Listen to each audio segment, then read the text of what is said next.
Est-ce que le cinéma est pour toi une de tes activités ou la synthèse de toutes tes activités artistiques, j'entends? Oui, c'est une de mes activités. Mais ça joint aux autres. La musique et les choses visuelles sans mouvement, comme les photos. Ça joint. C'est une sorte de... Mais je crois que, à mon avis, c'est une autre chose. C'est-à-dire que ça n'est pas une chose qui englobe ce que tu fais ailleurs, c'est quelque chose qui est une sorte de liant entre les choses, oui, qui les relie les unes aux autres plutôt. Oui. Comme tu parles bien. Oui, non, je crois que... Merci, c'est comme ça. Non, mais ça, c'est vrai, c'est bon de faire ça. C'est important, merci. Oui. Je crois que c'est important au départ de dire ça, parce que j'explique pourquoi la question. Bon, tu viens du jazz, en partie. Oui, mais aussi quand j'ai commencé à jouer la musique, j'étais à l'école de l'art. Oui. J'ai commencé les deux ensemble. Oui, donc tu viens pas dans l'ordre, tu viens en gros du jazz, de la peinture, de la photo, et aussi du cinéma, et aussi, disons, un peu de showman aussi. Tu as fait un peu le showman à une époque. Qu'est-ce que c'est? C'est-à-dire que tu étais seul sur scène, tu sifflais, tu faisais des choses, des imitations, tu as eu des choses. Tu as fait le clown, comme on dit. Alors, un peu. Alors, ce qui est important, si tu veux poser cette question, c'est que pour les Français, il y a deux Michael Snow seulement qu'ils connaissent. D'une part, le cinéaste, et d'autre part, l'artiste qui expose, disons, ses travaux comme à Beaubourg. Mais si tu veux, j'ai l'impression qu'il y a un grand manque chez les Français, c'est qu'ils ne savent pas que ces deux activités font partie de tout un ensemble d'activités qui sont en permanence les tiennes. C'est-à-dire que tu ne fais pas pendant 6 mois un truc, 6 mois un truc. Bon, et ça, c'est pour ça que je pose cette question qui me paraît importante.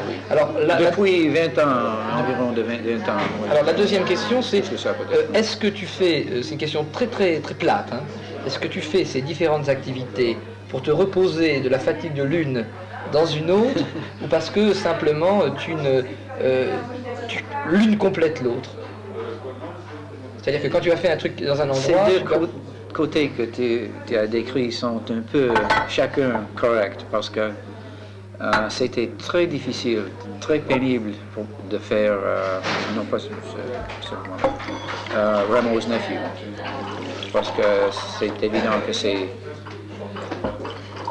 très grand, et c'était comme 30 films peut-être, avec des problèmes complètement différents pour chaque partie, et l'équipement, l'équipe, et tout ça. Et c'était difficile de trouver l'argent, et sans beaucoup d'argent, comme tu sais, c'est difficile de faire des choses comme ça quand on a besoin d'une équipe et tout ça. C'est ça, pas seulement moi. Et j'étais très fatigué quand c'était fini. Et c'était...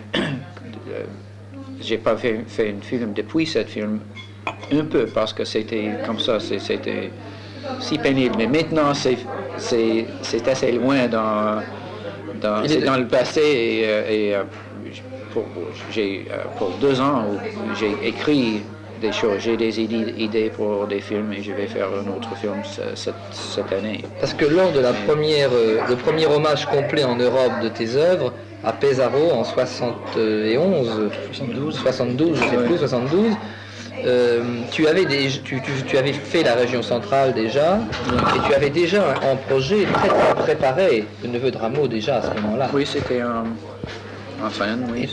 Et tu as mis combien de temps à réunir les fonds nécessaires pour cette entreprise? Les fonds économiques, j'entends. Complètement, c'est pris 4 ans de le faire, probablement 1 an pour chercher. Non, plus qu'un an, oui. C'était plus qu'un an, 1 an et demi pour chercher l'argent, trouver l'argent. Et pour le réaliser, combien de temps? Du début jusqu'à la fin, ça a pris combien de temps de tournage? 2 ans de tournage, oui. Tu as combien de dettes? Pardon? Combien de dettes tu as? Oh, c'est fini ça, c'est payé. Les dettes sont payées? Oui, c'est payé. Oui, c'est très bien. C'était environ de 40 000 $. Oui, et évidemment, c'est très bon marché pour 4h30. Et c'est pour ça que c'est pénible. Hein? Mais alors, est-ce que le Neveu de Rameau a surpris les amateurs de tes films précédents, je veux dire ceux qui qui te suivaient depuis Back and Forth, Wavelengths et la région centrale? Est-ce que c'était surpris? Oui, il y en a qui étaient surpris. Mais positivement ou négativement? Il y a eu les deux Les deux, oui. Et il y a aussi les gens qui ont changé leur idée. D'abord, ils étaient contre et après, ils ont changé leur idée. Oui. Le surpris était, je crois, surtout qu'il y a des gens qui pensaient que je devrais, c'est ça, continuer avec le sujet du mouvement. Le mouvement du caméra, et c'était pas ça. C'était pas ça du tout. Là, moi, j'ai un film sur... Je t'interromps. Non, juste une chose, c'est que moi, quand j'avais vu La Région Centrale, ce qui m'avait frappé, c'est que c'était le premier film fait comme ça, et à mon avis, c'était le dernier. C'était une expérience close en elle-même. Oui. Elle était traitée intégralement, je veux dire. À la limite, on aurait pu passer le film plusieurs fois en suivant, si tu veux. C'était la seule chose. Oui, il y a d'autres choses à faire sur cet niveau. Oui. Je sais pas, moi, ça me semble. Oui. Je reviens là, au Neveu de Rameau, c'est surtout un film sur la parole, un film où tu as beaucoup travaillé sur le son. Oui, ces deux choses vont ensemble. Évidemment, d'abord, c'est un film sonore. Et après ça, c'est la parole. Et ça travaille avec une espèce de gamme entre la signification vers le son, vers la musique. Mais on mélange. C'est pour ça ça tient le sous-titre for English speaking audiences, parce que si on commence avec la signification, on peut comprendre les arrangements du son plus facilement. Mais c'est très bon, mais Marc Aurèle a dit qu'il a trouvé très intéressant, malgré qu'il n'a pas bien l'anglais. Oui. Et les gens, les spectateurs, est-ce qu'il y a des linguistes anglo-saxons qui ont vu le film? Des linguistes, des gens qui travaillent sur le langage? Oui. Je sais pas, hein, j'ai jamais entendu non. Parce que moi, tu as toujours eu une position très... C'est bien. Tu as toujours une position très personnelle par rapport au langage, je veux dire. C'est-à-dire que le langage, quand tu fais des films, on a l'impression que pour toi, le mot audiovisuel veut dire quelque chose. Oui. Que c'est pas simplement du son plaqué sur des images. Non, presque tous mes films s'occupent du sujet de l'image et le son. les mariages, les mariages, les divorces. Oui. Pour ça, Ramos Nephew continue ça aussi. C'est un rapport amoureux entre le son et l'image, à la limite, avec des disputes, des ruptures, des retours. Oui, c'est ça, oui. Alors là, ton expérience du jazz t'a été utile dans ce... Le fait d'avoir un peu fréquenté le jazz, la musique en général. La musique en général, pas seulement le jazz. Oui. Parce que la musique que je joue maintenant, ça vient du jazz, mais je ne sais, on ne dit pas que c'est du jazz, c'est plus... Une nouvelle musique, qui n'a pas de nom encore. Oui. Très bien. Oui. Parce qu'on ne sait jamais où ça va aller. C'est ça qui est très bien. Alors moi, c'est un peu la dernière question que j'ai à te poser. Question que je ne t'ai pas posée à Pesaro et qui m'intéresse de plus en plus. Bon, tu es, comme tous les gens, venant d'une part de la peinture, oui. Deuxièmement de la scène, vu que tu as la scène de théâtre, que tu sais ce que c'est qu'être sur une scène. Oui, mais j'ai pas... Tu as eu peu d'expérience, mais tu en as eu quand même. Bon, il y a dans ton travail une très très grande attention sur le cadre. Oui. Sur ce qui encadre ce que tu montes. Bon. Est-ce que, d'une certaine manière, tu travailles cette idée de cadre aussi sur le son? Je veux dire, est-ce que tu encadres le son de la même manière? Oui. Alors là, j'aimerais que tu en parles un peu. Ah oui. Il y a plusieurs manières de dire qu'on encadre le son. Une de ces manières, c'est d'indiquer que le son est enregistré et que ça vient de notre parleur. C'est dans la salle. Et les autres moyens sont d'indiquer l'illusion que ça vient d'une partie, d'un point ou quelque chose sur l'écran. Et ça, c'est... on peut faire une espèce d'encadrement comme ça. Mais je crois que c'est plus pareil la manière que j'emploie le cadre visuel, de dire que surtout avec Ramos Nephew, l'encadrement du son indique que c'est l'enregistrement, que c'est artificiel, c'est pas la vérité, c'est pas la réalité. Oui, c'est une réalité, mais c'est pas réaliste. Oui, et il y a des ressentiments différents quand on reconnaît le son artificiel. Que quand on reconnaît, c'est ça, quand on croit complètement que c'est la réalité. C'est ça que je travaille avec. Parce que je pose cette question parce que ce qui m'avait complètement passionné dans la région centrale, qui me semblait corriger un gag-jeu de back and forth, c'est que dans Back and Forth, à un moment, on pense au train et on entend un sifflet de train. Moi, ça m'a toujours un peu énervé parce que c'est un moment où les signes se définissent. Est-ce qu'on entend ou la métaphore... Je ne savais pas, mais... je crois que non. On entend un sifflet de train. Ah ouais? Mais non, j'ai jamais entendu ça. Peut-être que c'est dû à ton... Justement, l'imaginaire. On a la position du train évidente, je veux dire. On a l'évidence du train dans Back and Forth à un moment. Ça m'avait un peu gêné parce que... Oui, mais c'est pas là non plus parce que le mouvement... Oui, mais il y a aussi les verticaux. Mais ça va d'un côté à l'autre. Ça passe pas sur un sens... Alors que dans la région centrale, ce qui était pour moi étonnant, c'est que c'était le premier film qui, au niveau du son comme de l'image, ça va pas être un peu abstrait, ce que je vais dire, cadrer le off. Cadrer le off. C'est-à-dire que le cadre qui d'ordinaire met en off ce qui n'est pas dans le cadre. Oh oui, d'accord. Oui, là-dedans, on dirait qu'on ne cherchait qu'à cadrer que le off. Oui. Tu vois, je veux dire que le in n'était jamais dans le cadre. Oui. Je sais pas si c'est clair ce que je veux dire. C'est deux blessures. La fourchette. Ça va? Il manque une fourchette pour monsieur Smith. Pour monsieur et moi. Fallait tout amener en même temps? Oui, c'est très bien, c'était très bien. Ce que nous désirions. Pour moi. Donc ça c'est pour monsieur. Ça c'est vraiment.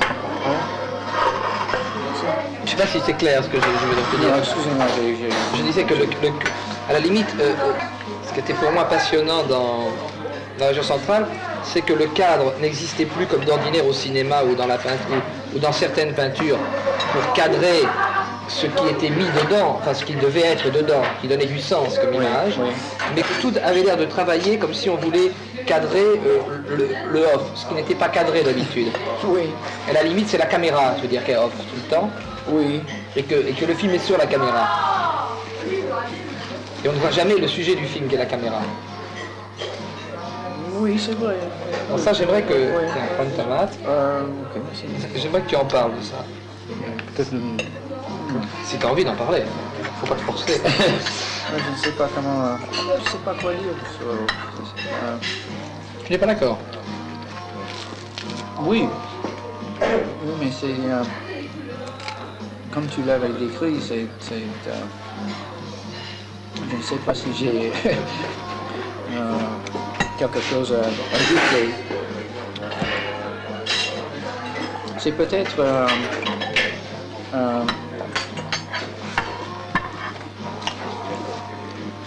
souligné par le fait que on peut comprendre le mouvement. Des fois, c'est comme c'est la salle qui bouge. Nous sommes dedans l'encadrement. Pour moi, je sais pas si d'autres pensent ça, mais pour moi, souvent c'est comme ça que toute la salle bouge comme ça, d'un côté à l'autre. C'est comme qu'on est dans la caméra. C'est un peu la position où l'on est soi-même lors de certaines expériences, je pense particulièrement au mescal. Mescaline, je pense. Où tu es présent, tu sais que tu es présent, tu sais que c'est toi qui déforme l'extérieur de par ta perception, et pourtant, apparemment, c'est l'extérieur qui se déforme. Oui, oui, c'est ça. Et c'est un peu l'équivalent, je trouve.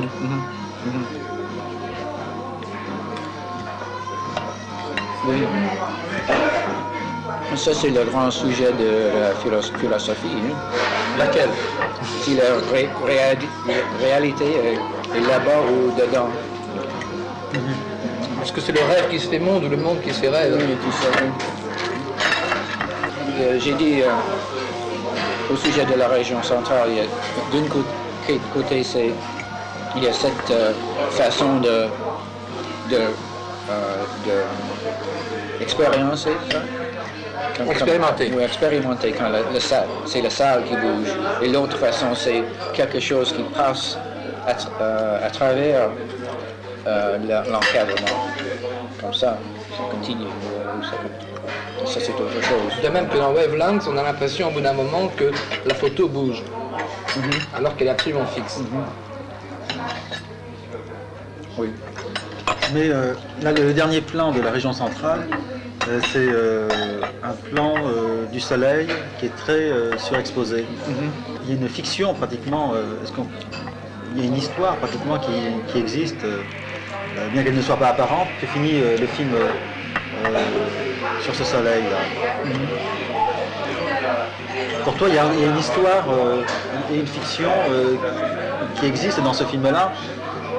Tu veux dire un récit ou un récit de fiction ou une oui, c'est fiction? ça. Oui, il y a un récit qui existe dans la région centrale. Oui, mais il y a les sujets sont la Terre d'abord, oui. Et la Lune, le Soleil, et c'est le mouvement circulaire de ces planètes. Hein. Et ça, un film paracosmique. Oui, oui. Pour ça, j'ai cru que c'était une façon de finir une sorte de happy end. C'est une espèce de feu, hein, le soleil, et ça brûle. C'est un plan extraordinaire. C'est comme ça que ça finit. Ça devient presque tout blanc. Oui, mais quand c'est blanc, c'est la lumière du projecteur. Et c'est ça.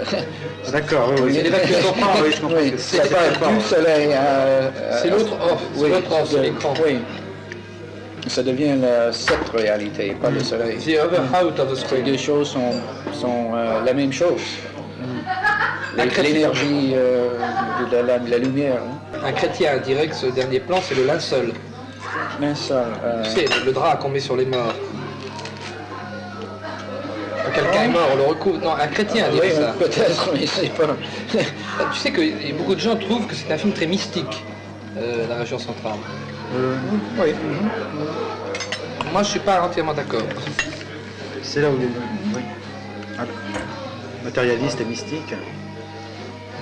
C'est là où Oui, si les on- frontières Si sont on peut balayées. dire- oui.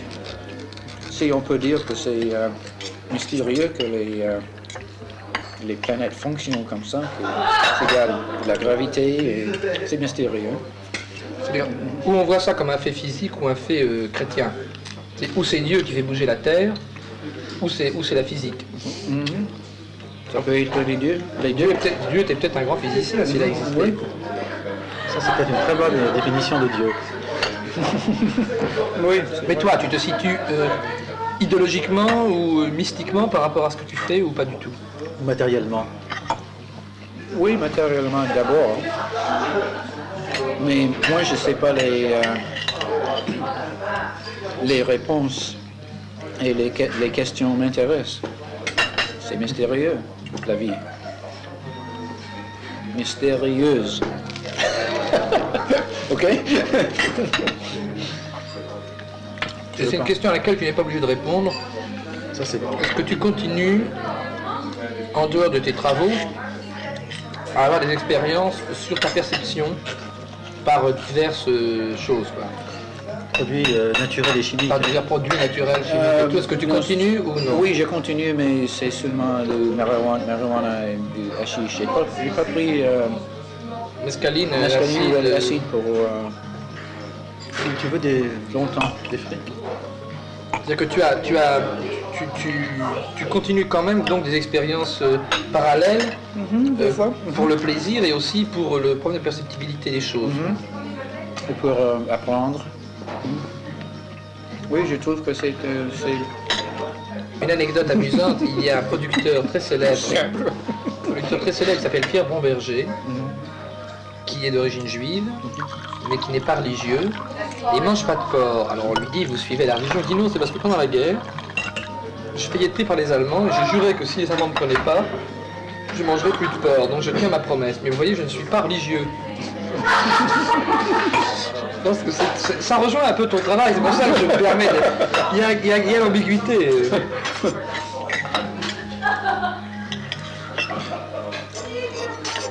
Là, je pense à des images de back and forth au moment où apparaît le flic derrière la fenêtre. oui. Et ce qui est assez surprenant de voir apparaître un de ces personnages-là dans tes films, pour quelle raison il intervient derrière une fenêtre, il reste un certain temps derrière cette fenêtre. Il fait un rapport entre quelqu'un dans l'illusion, dans l'écran, Oui. et le spectateur. Et c'est le seul regard entre ces deux côtés. Et un des sujets du film, c'est que c'est pas L'ordre et le dire. désordre. Oui, c'est ça. Pour l'anarchiste, la police, c'est la Oui, définition aussi de l'ordre. Oui, les droits. Non, c'est- Et Mais qu'est-ce que c'est? Education, l'enseigne. L'éducation. Oui, facile. Ça appartient à ce côté des sujets du film. Moi, je vais continuer sur mon idée de cadre, si tu me permets, Gérard. Dans tes travaux non cinématographiques. Pardon? Dans tes travaux non cinématographiques. Non-cinematographic works. When you don't do movie, when you do other things. Pictures, paintings. Est-ce qu'il t'est arrivé de transformer. Il y a deux façons. Il y a deux façons pour un peintre de travailler au-delà des matériaux. Faire quelque chose et après le recadrer. Au moment où l'on met cette bande même sur la toile de l'art, tu as fait de la toile de l'art, tu mets un cadre qui peut recadrer. Bon. Ou tu mets un papier, c'est une gouache ou une litho qui recadre. Bon. Tu peux aussi ne pas recadrer avec cette chose-là et que le cadre que tu as voulu au départ, quand tu as commencé le tableau, reste toujours le même. Tu ne le recadres pas après. Hein? Oui. Est-ce que tu fonctionnes des deux façons ou d'une seule? Est-ce que tu fais ton cadre d'abord et tu peins à l'intérieur du cadre, ou est-ce que tu peins et qu'après le cadre se modifie en fonction de la façon dont tu veux exposer l'œuvre? C'est clair. En général, c'est de commencer avec l'encadrement. Je ne fais pas, par exemple, une photo et fais le choix d'un coin, quelque chose comme ça. Ça, c'est ce que tu veux dire. Voilà, tu sais déjà, tu décides avant j'aime pas le mot création, disons, avant l'action, oui. Avant ton travail, du cadre. Oui. Et en aucun cas, tu le modifies, ou très rarement, je veux dire. Très rarement. Est-ce que tu as trouvé intéressant qu'est-ce que c'est? Le moyen d'encadrement et de couper dans plus tard la chose très grande. Tu parles de la pièce où il y a tous les différents tableaux qui se suivent. Ça devient très très compliqué au sujet d'encadrement. C'est ça. Attends, tu parles de la pièce où il y a des tableaux qu'on est obligé de suivre. Oui. Alors moi je dirais que ça, j'ai pensé à une chose en voyant cela, j'ai pensé à Henri Langlois, de la Cinémathèque française, de la façon dont il montrait certaines choses dans les expositions. C'est-à-dire, qu'est-ce que le cinéma?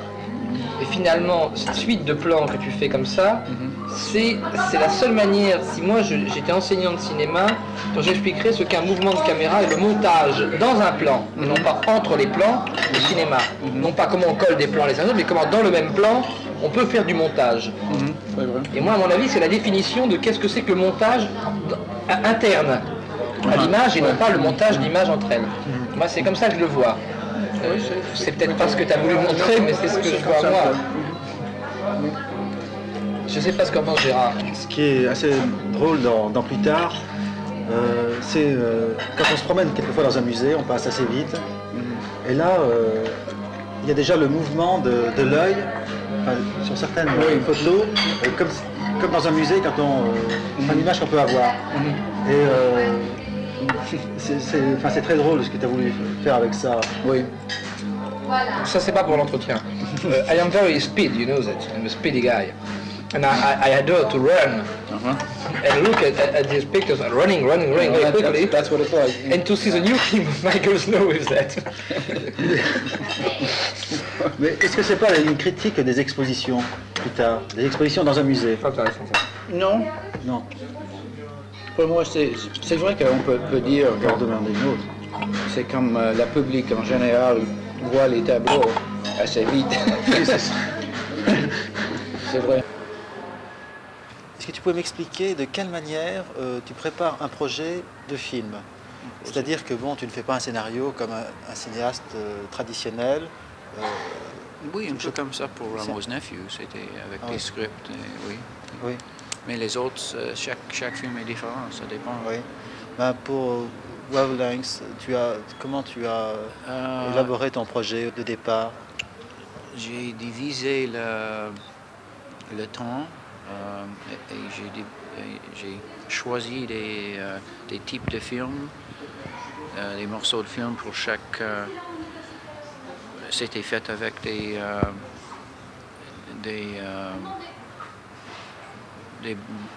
roules. Qu'est-ce que c'est? Des rolls de film, des roules. Des bouts. Des boules. Des bouts de film? Non, pas des bouts, des. Oh merde. Des morceaux, non? Non, pas des morceaux. Des- C'est possible d'acheter des- le film dans des- 100 pieds ou 10 C'est ça, des, pieds. Oui, des bobines. Des bobines. C'est ça, voilà. ça prend du temps. Hein. Des bobines Des de bobines. 100 pieds. Oui. Et 30 mètres. j'ai utilisé toutes sortes de types de films. Oui.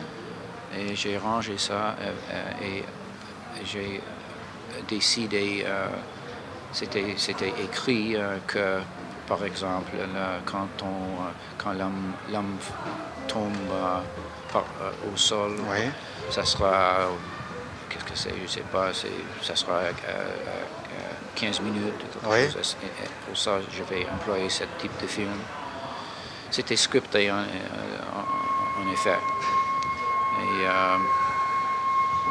c'était nécessaire de tirer, pas dans l'ordre que c'est sur l'écran, mais curieusement, j'ai commencé avec l'homme qui tombe Ah bon. par terre.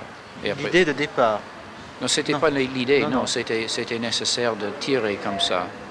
Ouais. C'était pas tirer de commencement à la fin. C'était un morceau ici, un morceau là, et comme ça. Oui, c'était arrangé comme ça. Parce que c'est un film où il y a beaucoup de plans. Oui. Tu as utilisé beaucoup de pellicules différentes, de sensibilités différentes. Oui, oui. Tu as teint la pellicule. Il y a Oui, avec des filtres. Oui, avec des filtres. Oui. Ouais. Il y a la pellicule négative aussi. Oui. Combien y a-t-il à peu près de plans tu le sais là dans, Non, je me dans souviens le pas. film? Parce qu'il y a des clignotements même par instant. Des plans très rapides. Oui, il y en a, oui. Mais je ne sais pas, je ne me souviens pas. Et combien de temps a duré le tournage? Une semaine, Une semaine. oui. Mais j'ai pris presque un an d'écrire, de réfléchir avant de tirer. Mais est-ce qu'au départ tu avais cette idée de zoom? Est-ce que tu l'avais Oui, oui. Comme c'est dans le résultat? Enfin, Oui, c'est difficile de dire ça, mais c'est presque comme ça que j'avais l'idée de faire un zoom lente. ouais. Mais où et qu'est-ce que où ça va finir et tout ça, c'était au commencement pas décidé. Mais je crois que tu n'étais pas sûr que ça se finirait sur le plan de vague. Non, Non. pas au commencement. Au Quand j'ai commencement. pensé, non. Ouais.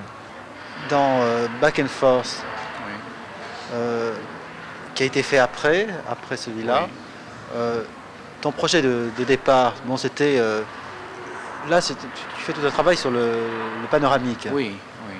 C'est à la suite de Wavelengths, d'avoir expérimenté le zoom, d'être allé jusqu'au bout des possibilités du zoom, Oui. que tu as voulu essayer d'aller jusqu'au bout des possibilités du panoramique, Oui. Et entre ces deux films, j'ai fait Standard Time. que je ne connais pas. ça. Bon, c'est petit, c'est 8 minutes, mais c'est très bon, je crois. Mais là, j'ai expérimenté avec les panoramiques Ah oui. circulaires, Oui, c'est complètement circulaires. à Et 360, oui. 360 degrés. Oui, c'est ça. et aussi des panoramiques comme en back and forth, Oui. d'un côté à l'autre. Et d'en bas, d'en haut. Dans Back and Forth, tu essaies de pousser encore plus loin les limites de la perception visuelle. Je ne sais pas si c'est ça. Oui, peut-être, oui. Je sais pas, je pose la question. L'effet de la... C'est toujours transformé par la vitesse qui change continuellement. Oui. Je ne sais pas si ça... La perception est changée par ça. Oui. C'est le cas. Enfin, je pense quand même que pour le spectateur qui est dans la salle, Oui. qui regarde l'écran, au départ le mouvement est très très lent et Oui. au bout d'un certain temps, avec la rapidité, le spectateur voit les lignes complètement se transformer. Ça Oui. devient un peu comme une certaine peinture où ou un peu comme dans Plus tard, où tu es, Oui. où il y a un mouvement, une sorte de flou. Oui. Mais chaque... Et le spectateur est fixe dans la salle. Oui. Il est fixe alors que sur l'écran, ça bouge continuellement. Ça bouge continuellement, oui. Oui. Mais il y a des effets dans chaque partie qui changent continuellement. Ça commence avec, je ne sais pas qu'est-ce que c'est en français, mais ou en anglais. Quand on voit que ça bouge comme ça, un peu. Oui. On voit les... qu'est-ce que c'est en anglais? Au début de Back and Forth? Oui. C'est pas le plus lent cette vitesse. C'est un moyen et ça descend un petit peu et après ça va plus vite. Là, je voudrais simplement avoir un renseignement technique. Là. Dans Back and Forth, à chaque fois que la caméra arrive à son terme, pour revenir, on entend un son. Oui. Et d'où vient le son? C'est le... D'où vient le son? C'est un son. Oui. Tac. Oui, c'est ça. Tac. Oui. On peut savoir... Mais c'est à vous de décider. Oui, non, mais... vient Ah oui, son. d'accord. Mais est-ce que c'est au moment... C'est au niveau du pied de la caméra? C'est un son vraiment technique ou c'est toi qui a rajouté ce son après? Non, c'est en son synchro. Ça a été ajouté. Ça a été ajouté, oui. Après, mais on s'est synchronisé quand on le voit. Oui. Oui. Parce que dans la région centrale aussi, il y a ce travail de son à chaque fois que la caméra monte et descend. Oui. Et ça aussi, ça a été synchronisé après. Oui. Oui. Mais quand on le voit, c'est un accord, je crois, entre les deux. Mais il n'y a pas de rate, pas d'angle avec la région centrale. Je ne sais pas qu'est-ce que je peux dire à ce sujet, parce que c'est l'image qui frappe à chaque côté. Oui. Qu'est-ce que c'est que ça frappe? Je te demandais pas quelle était la signification, c'était simplement au niveau technique. Comment avais-tu réalisé ce son? C'est pas du tout évident. C'est complètement en arrière de ce qu'on peut voir et ce qu'on peut écouter. Mais après que j'ai fini de monter le film, avec en anglais c'est Leader, c'est du film absolument noir. Oui, de l'amorce en français. L'amorce blanche, hein? Oui. Noir. Ouais. Oui, ok. Avec les trous sur un seul côté. Oui. Une perforation? Les perforations, oui. Et ok, j'ai fait un petit... j'ai coupé un petit V comme ça. Oui. À chaque côté. Chaque fois que le panoramique arrive à son terme. Je coupe. Ah d'accord, voilà. J'ai coupé un autre. Tu as travaillé directement sur la matière du film. Et j'ai fait une petite machine avec une machine qu'on peut changer la vitesse. C'était d'un projecteur vieux que j'avais. Oui. On peut changer la vitesse de lent à rapide. Avec ça. Et j'ai mis un petit morceau de métal sur les choses qu'on met dans la bobine. Si c'était employé comme un projecteur, c'est difficile de décrire ça.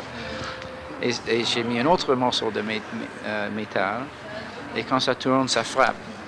Comme ça frappe. Ça. C'était quand ça passe la lumière du bande sonore, c'est ça? La lumière, tu veux dire le faisceau lumineux qui fait quand on projette un film optique avec une bande sonore optique, ça passe à travers une lumière, et c'est ça qui... qui lit le son. Hein. C'est ça, oui. Et j'ai passé cette veille, ce morceau d'amorce. C'était grand. Et quand ça passe, ça fait un bruit. Et nous avons fait un ruban synchronisé de ces deux sons, la machine et l'amorce. Oui, je pense qu'il y a beaucoup de possibilités de travailler sur la bande optique. Il y a beaucoup de cinéastes expérimentaux qui ont fait certains travaux en grattant de certaines manières, en faisant correspondre ça avec l'image. Oui. Et le son dans Wavelength, cette onde sonore, c'est toi qui l'as conçue, qui devient de plus en plus aiguë. Non, c'était fait par, j'ai conçu, mais c'était fait par un technicien, je ne me rappelle pas son nom maintenant, mais il a construit une chose qui change c'est un sine wave generator, et ça fait du son électronique, et on peut changer. C'est un synthétiseur. Non, c'est parti. C'est de partie assez primitive d'un synthétiseur. Ah, d'accord. Qui fait seulement cette son sine wave. Et nous avons fait un bouton ajouté à une montre. Oui. Et c'est commencé très très bas et la montre a changé le ton depuis 40 minutes d'en bas à en haut. Ouais. Nous avons enregistré ça. D'accord. C'est le seul son, c'est un son pur, le sine wave. Je ne sais pas qu'est-ce que c'est en français. Ça a dû demander quand même pas mal de travail pour Wavelength, ce travail sonore là, au niveau du son. Oui, après ça, j'ai commencé par essayer de jouer le sine wave seulement avec un ruban et l'autre son sur le bande optique. Oui. J'ai fait une copie comme ça, mais c'était très difficile de contrôler ça. Après ça, j'ai mélangé les deux parce que au commencement, c'était un peu plus bas et un peu plus haut. Mais sur les bandes sonores optiques, on ne peut pas aller aussi bas ni aussi haut. Oui, l'optique, c'est limité n'importe comment au niveau technique. Oui, ça va à travers tout ce qui est possible, le son qui est possible. Dans le cinéma expérimental, il y a un grand travail qui est fait sur l'image, mais très souvent, moi maintenant et peut-être grâce à toi, il y a beaucoup de gens maintenant qui commencent à faire un travail sur le son. Très souvent, il y a eu une certaine faiblesse au niveau du son dans le cinéma expérimental. Et toi, qu'est-ce que tu en penses de ça? Est-ce que tu penses que tu as été un peu un précurseur dans tout le travail que tu as fait au niveau du son? Bon, je ne sais pas parce que je ne vois pas beaucoup d'autres choses. Tu ne vois pas beaucoup d'autres choses? Non, que les miennes. Je ne sais pas qu'est-ce qui... tu es un mauvais spectateur alors? Oui, c'est vrai.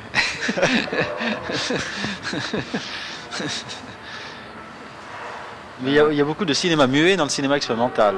Oui. Certains films de Warhol dans les premiers étaient muets. Et aussi Brakhage était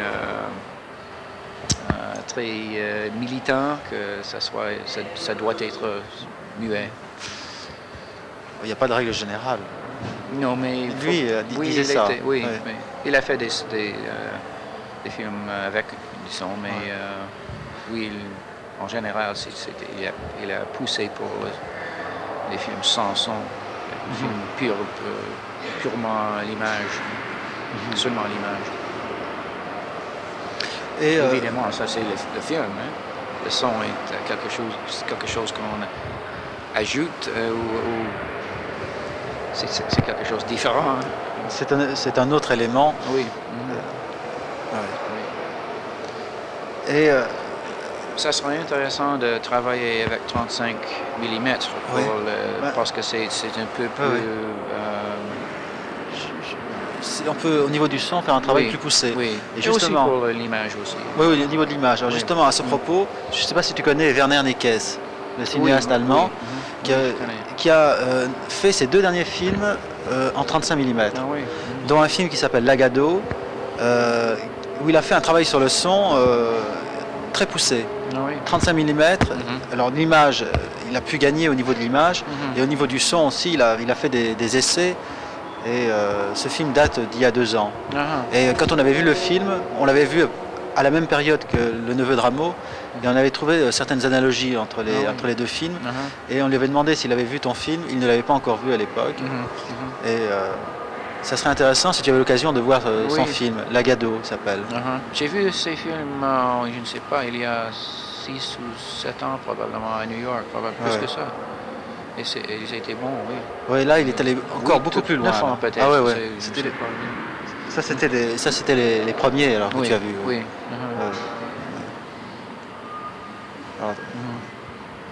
Oui, c'est intéressant. Mais ça prend plus d'argent et c'est plus difficile de les montrer. Oui. Surtout aux États-Unis ou au Canada. Oui. Parce que c'est seulement pour les films commerciaux, 35 mm. Bah oui, non. Il faut les montrer dans les salles. C'est vrai que ça cause un problème. Oui. Mais surtout, d'abord, c'est l'argent. Plus d'argent. Toujours l'argent. Nous sommes bien placés, il faut le savoir. Et le pied de la région centrale, le pied mobile, c'est toi qui l'as conçu, enfin qui a au départ trouvé... au départ l'idée, mais c'était, moi je ne suis pas assez de technicien pour faire quelque chose comme ça, et j'ai cherché quelqu'un qui peut faire, pour saluer comment ça se peut faire, on peut faire ça. Ça a pris beaucoup de temps et finalement j'ai trouvé un homme qui s'appelle Pierre Abalou, c'est un technicien à Montréal. Oui, d'accord. Canadien. Oui, Canadien. Il est d'origine belge, mais il habite à Montréal.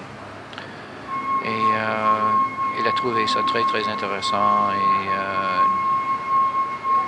nous avons discuté comment on peut faire ça. Et il l'a salué. Bon, le résultat est absolument égal à ce que tu espérais, enfin au départ. Parce que c'est quand même assez extraordinaire d'être arrivé à concevoir une machine comme celle-là, parce qui permet absolument pratiquement tous les mouvements. Oui, c'est une machine assez beau. J'ai fait, avec cette machine, j'ai fait un autre travail, une autre œuvre, mais c'était impossible de le montrer ici parce que c'était un peu fragile pour voyager. C'était la vidéo? Oui, ça s'appelle Della. C'est très beau, je pense. C'est curieux parce que la machine a été construite pour absolument ne le voir pas. Hein? Attends, qui devait être servi que pour une fois, tu veux dire? Non, c'était construit pour être complètement invisible, pas visible dans le film. Mais il y a l'ombre. Oui, alors l'ombre c'est autre chose, mais pas la machine. D'accord, ça c'est très subtil. Alors. Et ça c'était une des... qu'est-ce que c'est? Une des choses nécessaires. Au sujet du film? Non, au commencement, pour construire ça, c'était une des choses premières que ça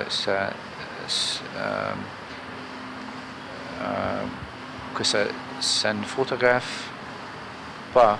Que ça ne filme pas d'une machine.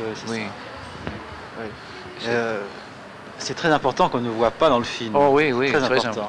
Ah, oui. L'ombre, ça c'est intéressant. Ça vient presque seulement 2 fois, je crois. Oui, pas souvent.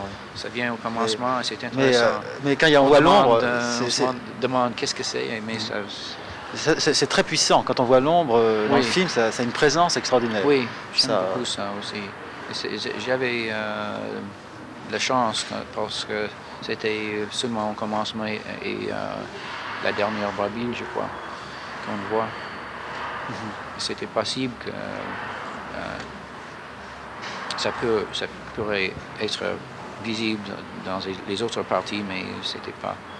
Et voilà. C'est la chance. Oui, mais la chance, je crois qu'il faut toujours la mettre de son côté. Oui, mais toujours là. Et c'est toujours intéressant, on ne sait jamais que... Évidemment, j'ai pas fait des tests, des essais avec la machine. Ah oui, tu n'as pas fait d'essai. Pas de temps. J'ai décidé que... C'était très risqué au départ. Oui.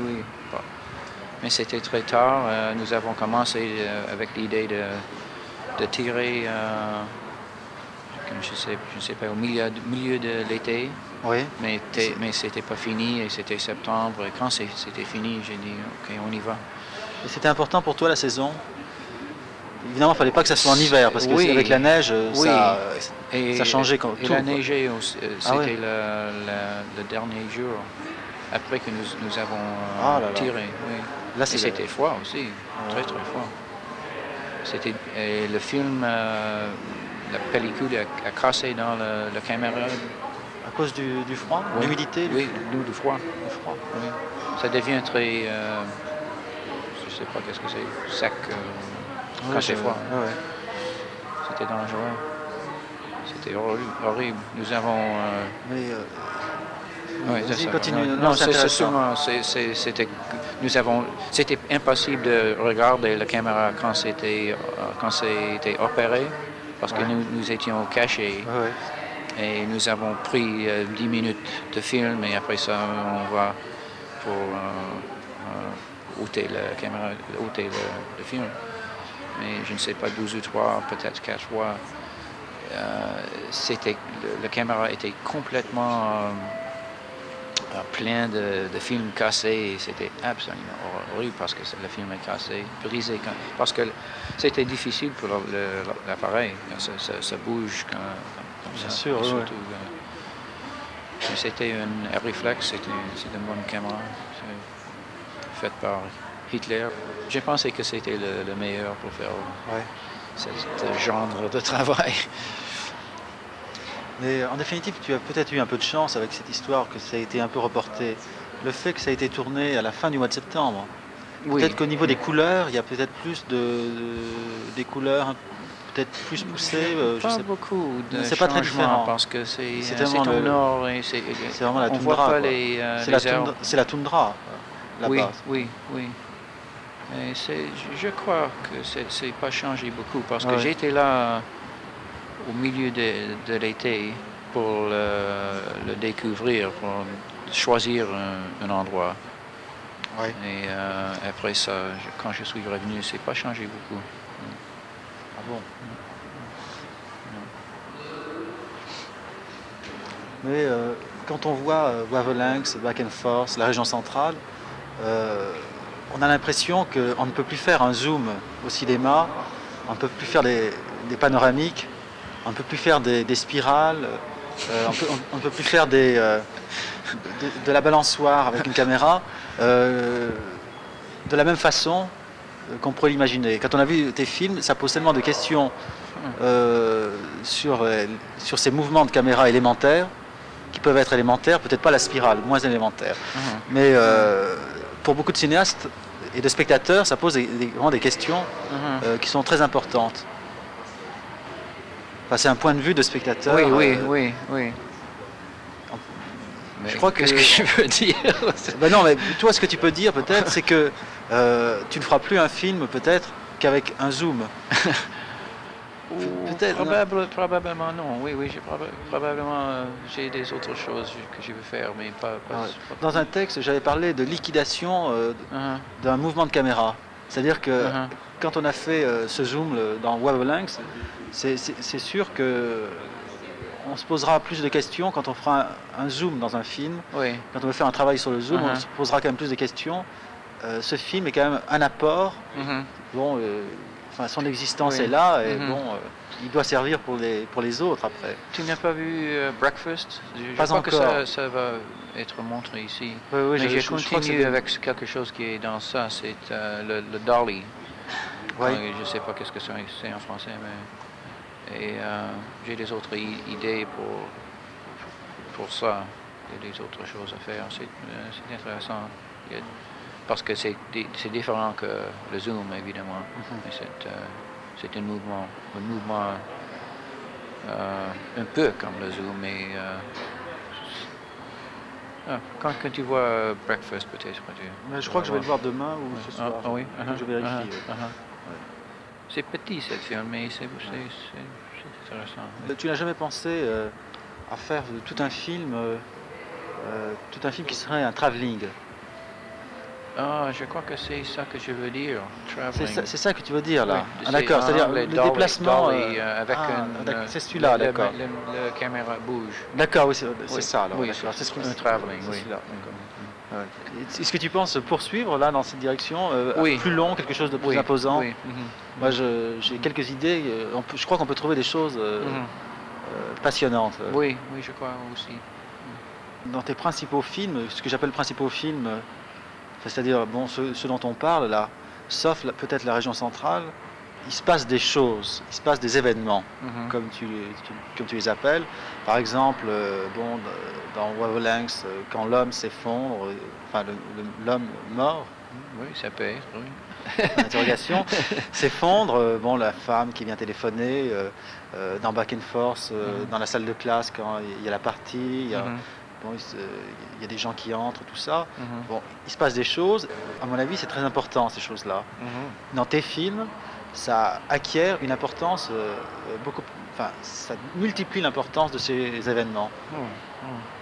Tu pourrais parler un peu de ça. Je ne sais pas, par exemple, prenons certains films, l'exemple est peut-être mal cité, parce que moi je n'ai pas vu le film, je n'ai pas vu Empire de Warhol. Non, moi non plus. Toi non plus. Mais c'est un film où il n'y a pas d'événements au sens où tu les entends. Peut-être il y a sans doute d'autres événements, au niveau des lumières qui s'éteignent, des choses comme ça. Tu incorpores une nouvelle forme de récit. Je ne sais pas quoi. Tu sais pas quoi ajouter à ce que tu as dit. Est-ce que tu es d'accord avec ce que je dis là? Oui.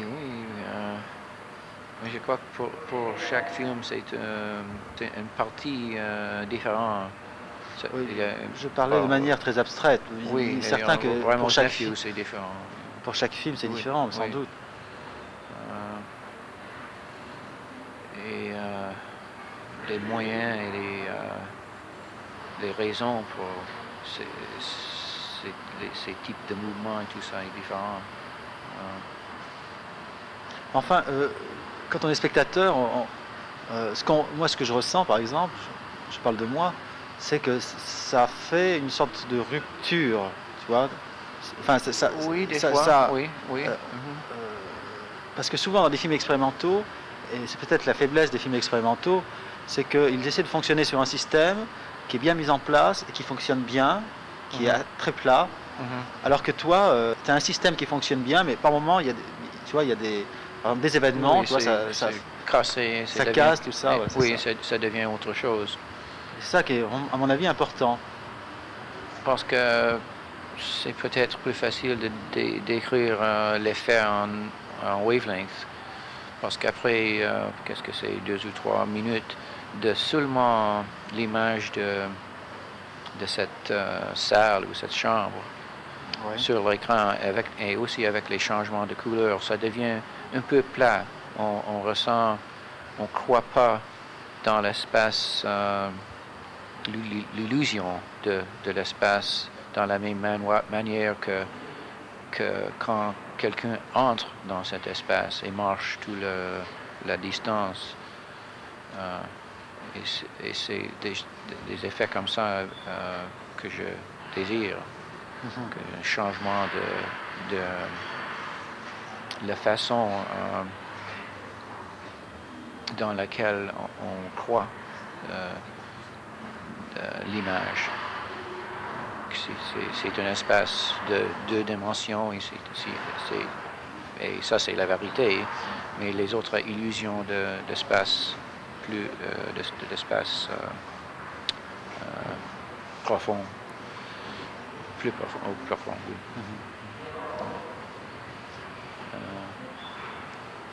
Et c'est comme ça un peu en back and forth, mais c'est autre chose aussi. Back and forth, il y a quand même bon, les mouvements latéraux qui sont les plus nombreux, et après il y a les mouvements verticaux qui eux sont moins nombreux. Oui. C'était délibéré de ta part, oui, aussi dès le départ, ça. Les gens, je ne sais pas comment dire ça en français, coupent, ils arrivent et ils départent des fois. Il faudrait... le fait de disparaître.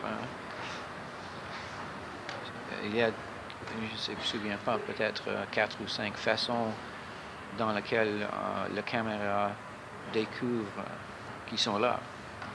Il arrive comme ça, des fois, et il disparaît comme ça. Et aussi, quand l'appareil bouge et ça retourne, ils ne sont pas là.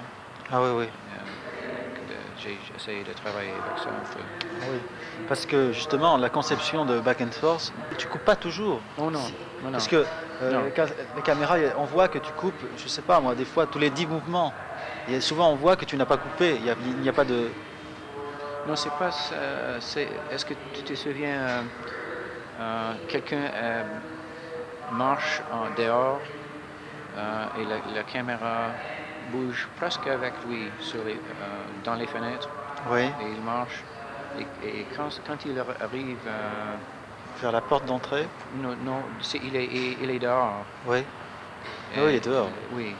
Quand il arrive à la fenêtre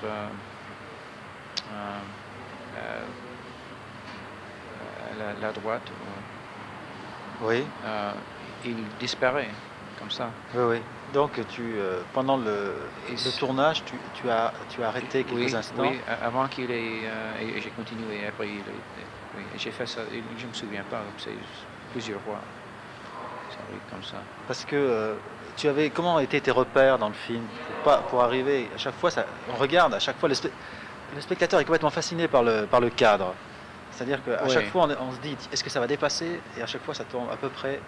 à chaque fois pareil, de chaque côté. Oui. Et c'est là où, à mon avis, rarement on a montré ce qu'était le cadre dans le cinéma, où vraiment il devient complètement présent. Oui, ça devient un cadre dur. Et vraiment, il y a des moments, l'œil du spectateur vérifie bien si ça dépasse pas. Oui, c'est vrai. Ça devient très intéressant, je crois. Oui, bien sûr. Oui. Qu'est-ce que tu penses de cet film, Two Sides to Every Story? Est-ce que tu as vu ça? Tu veux dire oui, moi je trouve ça très intéressant. Oui. C'est les deux côtés. Oui. Parce que c'est un film où le spectateur ne sait plus où se mettre. Oui, il faut bouger constamment. C'est quand même gênant, parce que cinéma, on te met dans une place, n'importe où, et puis bon, tu restes là, tu ne bouges plus. Oui. Parce que là, tu bouleverses les habitudes du spectateur. Oui, c'est drôle un peu parce qu'on ne peut pas voir les deux côtés. Je connais quelqu'un en France qui s'appelle Jacques Aubois, qui fait des films expérimentaux, qui a fait une chose qui fait penser un peu à la tienne, c'est-à-dire qu'il avait caché une caméra dans un magasin et les gens regardaient dans la vitrine, tu vois, ils venaient regarder et ils étaient filmés sans le savoir, tu vois. Et à l'extérieur, il n'avait pas mis une caméra, il a fait une photographie, une diapositive. Alors son film est sur 2 écrans. Sur l'écran de gauche, il y a ces gens qu'on voit, qui regardent, qui ne savent pas qu'ils sont filmés. Et sur l'écran de droite, il y a cette diapositive où on voit le magasin, tu vois, qui est filmé de l'extérieur. Mais il aurait été intéressant qu'il filme de l'extérieur les gens qui viennent regarder le magasin. Et il aurait peut-être pu penser faire comme toi. Mais il n'avait pas de moyens financiers pour faire ça. Il a fait ça avec très très peu d'argent. Ça touche encore. Des fois, on a des très bonnes idées, mais il faut savoir attendre, Oui. puis les travailler et pour avoir l'argent Parce que je suppose que tu as dû avoir souvent des idées comme ça, très intéressantes, et que tu n'avais pas les moyens de matériel de les tourner. Tu as attendu, et puis tu as peut-être amélioré le projet. Et puis... Oui, ça prend du temps des fois. Maintenant, j'essaie de trouver l'argent pour le film que je veux faire. Oui. Et je ne sais pas. Si c'est possible, je vais le tourner en mars ou avril, je ne sais pas. Tu ne travailles pas de la même façon que les cinéastes expérimentaux en général. Souvent, les cinéastes expérimentaux, ce sont des gens qui tournent beaucoup, qui tournent souvent. Oui, et toi, tu as une manière un peu différente. Et avec cet film, le montage est très très important pour choisir de tout. Non, je ne travaille pas comme ça. Non. Tu travailles un peu comme dans le cinéma traditionnel. Oui. On prépare un film pendant un certain temps, on le tourne, et puis après le film, on le monte tout ça. Et la musique que je joue avec le CCMC, c'est complètement improvisé, c'est complètement autre chose. C'est un peu comme ces cinéastes, et cette méthode m'intéresse beaucoup aussi, évidemment, pour la musique. Oui. Mais pour le cinéma, ta méthode est à mon avis aussi très bonne. Ça te permet d'avoir une très longue réflexion avant d'entamer matériellement le film. Mais il faut aussi laisser les trous pour la chance. Sans ça, c'est pas intéressant, ça devient du travail seulement.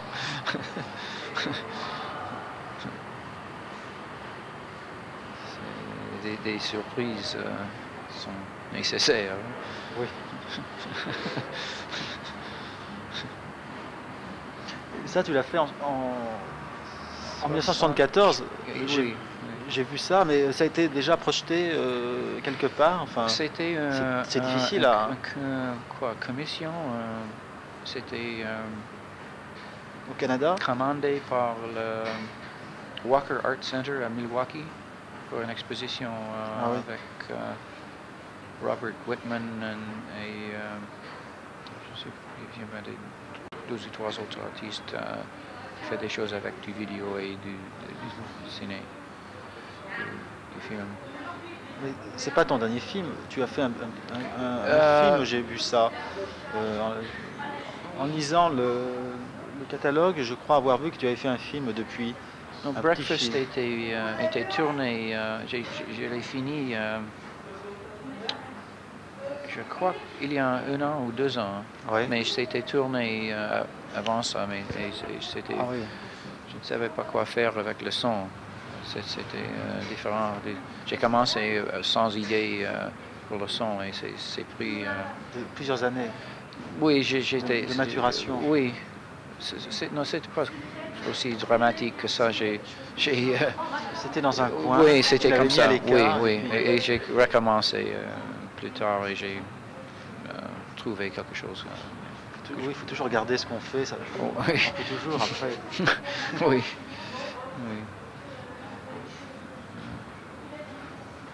Alors là, le film que tu espères faire cette année, tu peux en parler un peu je pense que maintenant il est presque... Non, je ne veux pas parler. On arrête le magnétophone. Back and Forth a été montré. A été montré à la télévision. Oui. Mais il n'y a pas eu de coupure avec de la publicité au milieu. C'était qu'est-ce que c'est le système... Une chaîne un peu culturelle, éducative. Éducative. Oui. Et c'était pas tellement bon. Et je ne veux pas me les montrer. C'est pas très intéressant. Moi, je pense pas que ce soit très intéressant de les voir à la télévision dans un petit écran. Oui, c'était amusant parce que je l'ai vu dans ces bars très New York. Tu entendais les réflexions. Et c'était au coin et tout le monde était là. Mais je ne veux pas les montrer aux télévision parce qu'ils sont faits pour un écran, ce sont des films. Je pense que c'est ça. Enfin, le support télévision n'a rien à voir avec le support cinéma. C'est autre chose. C'est deux choses. Oui. Et si c'est possible, j'aimerais travailler avec la télévision publique, peut-être. En 16 mm ou en vidéo? En vidéo. Faire de la vidéo? Oui, ou faire des programmes... Ce serait plus des films, là? Non, non. Ah non, non. Non, mais je ne veux pas montrer mes films Oui. sur télévision, parce qu'ils ne sont pas faits pour ça. Mais c'est autre chose de travailler avec le vidéo même. C'est intéressant, oui. Mais j'aime pas beaucoup la qualité ou les qualités de l'image. Peut-être je suis trop traditionnel, mais pour moi, c'est pas il y a une gamme beaucoup plus petite qu'avec le film. Les effets et ça veut dire le contenu qu'on peut toucher avec les qualités de l'image sont beaucoup moins, je crois. Oui, ça c'est... Malgré que c'est possible de faire des choses optiques,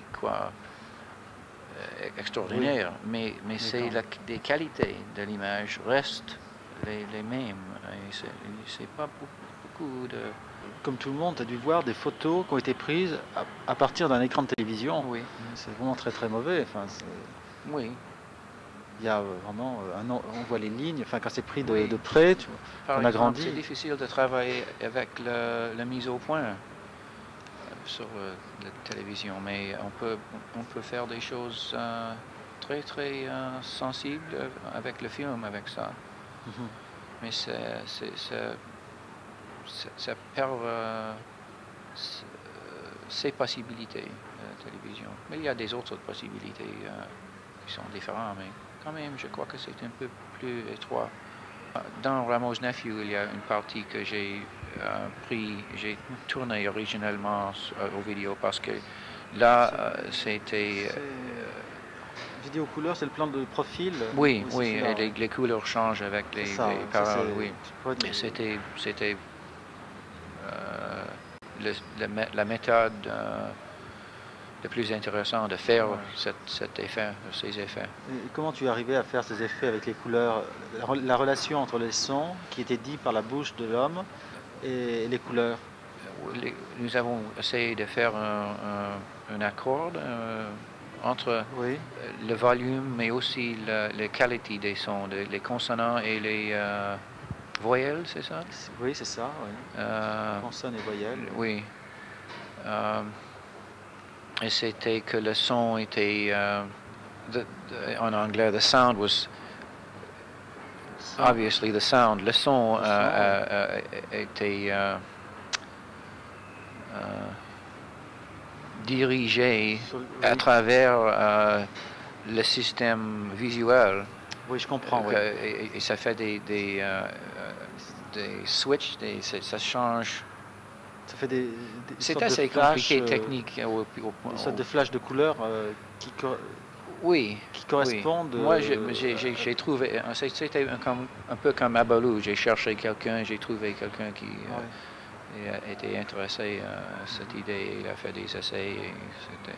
C'était dans une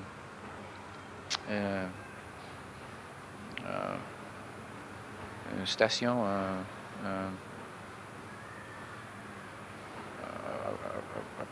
Like a, je sais pas comment dire ça.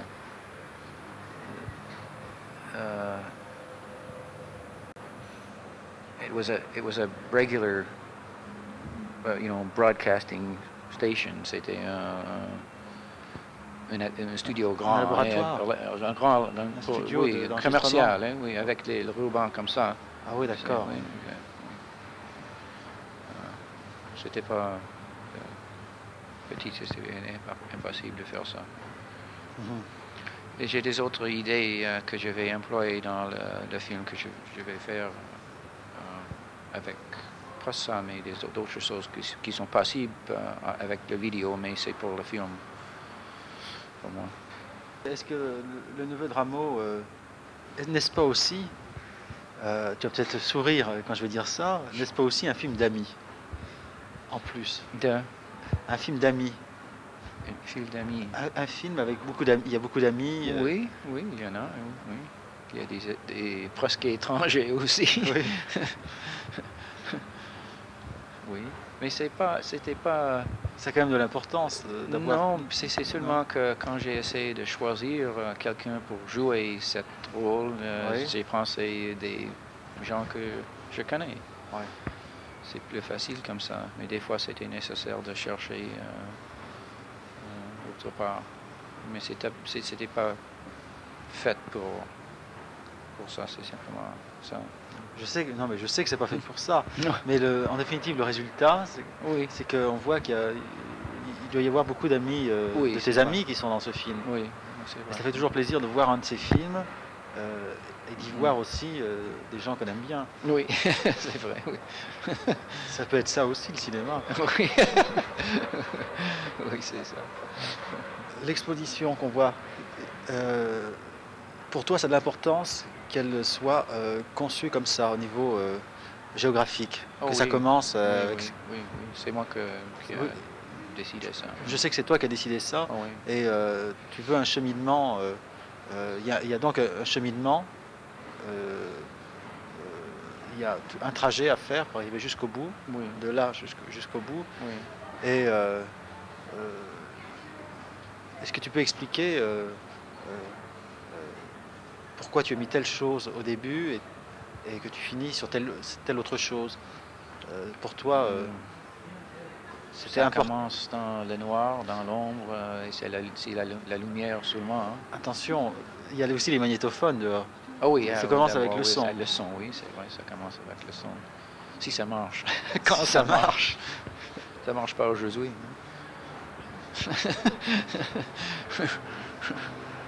Et mais ça, c'est Ça marchera mieux en Suisse, hein, tu verras.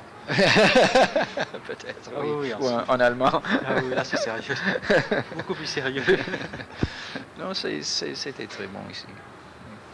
C'est compliqué à cause des départements, c'est La ça. bureaucratie. Oui, un peu, mais il y a des gens très très bons. Tu commences, oui, une chambre noire. Et c'est une image presque... c'est une image très très fine, très très étroite. Il n'y a presque pas de corps dans cette image. Et c'est seulement, on peut dire que c'est presque seulement la lumière et l'ombre. Mais c'est en couleur et ça bouge. Et après ça, on continue avec des choses qui emploient la lumière, mais qui sont fixées Oui, sur des diapositives. oui. Et aussi des photos en couleur, qui sont des choses fixées aussi. Et ça devient de plus en plus éclairé. Éclairé, c'est ça? Oui, oui, c'est ça. Oui. Et ça finit avec la lumière naturelle et des objets.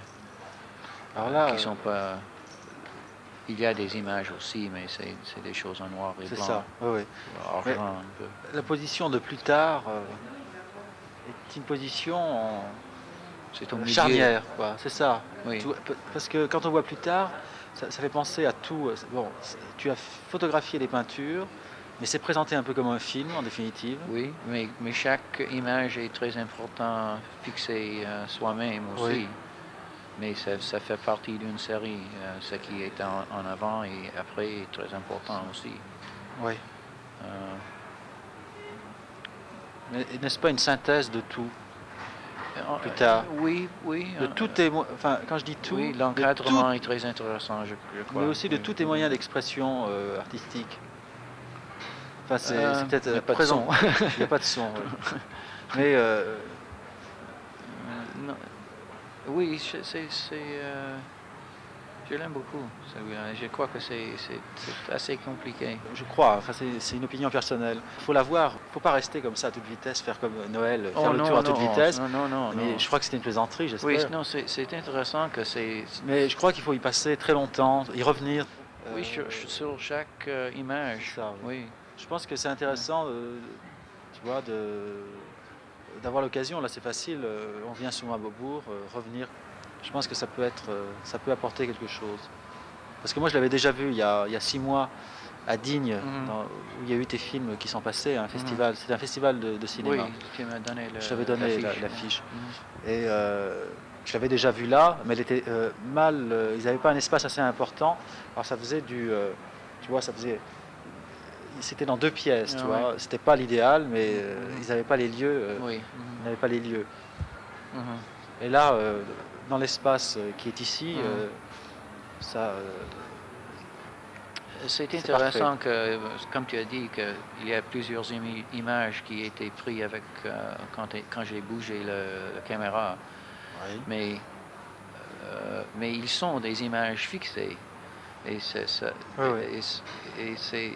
peut-être c'est difficile pour les spectateurs, je ne sais pas, de rester sur une image comme ça. Parce que ça dit que ça va quelque part. Mais c'est pas vrai. C'est une image fixée. Je pense que c'est de l'humour d'avoir commencé sur les plans de neige, snow. Oui, mais c'est pas nécessaire que ça commence là. Ça commence peut-être pas là-bas. Oui, c'est un cercle. C'est un cercle. Ah, d'accord. Oui. Alors donc c'est une erreur de ma part. Non, c'est montré un peu comme ça, mais il faut commencer. Oui. Mais j'ai vu dans le coin, alors donc de cette photo, c'était marqué Snow dans le coin. Oui. Est-ce que c'est le nom de ce tableau ou c'est toi? Non, c'est marqué sur tous les noms? C'est mon nom. Oui, je sais, c'est marqué dans tous les cadres? Non, il n'y a que ça, celui-là. La signature pour l'ensemble. Pour l'ensemble, oui. Ah, ouais. Et tu as signé juste sur celle-là? J'ai choisi celle-là, c'est un peu drôle. D'accord. Voir les tableaux originaux sont très beaux. Oui, mais il faudra aller au Canada. Oui. C'est où? C'est à Montréal? La Galerie nationale à Ottawa. C'est Ouais. les toiles le groupe des 7 qui étaient je sais. très paysagistes, très intéressants. Ils sont tous morts maintenant. Oui. Le dernier, E.Y. Jackson, il est mort l'année passée. Là. Il n'a pas eu le temps de voir plus tard. Non, trop tard pour eux.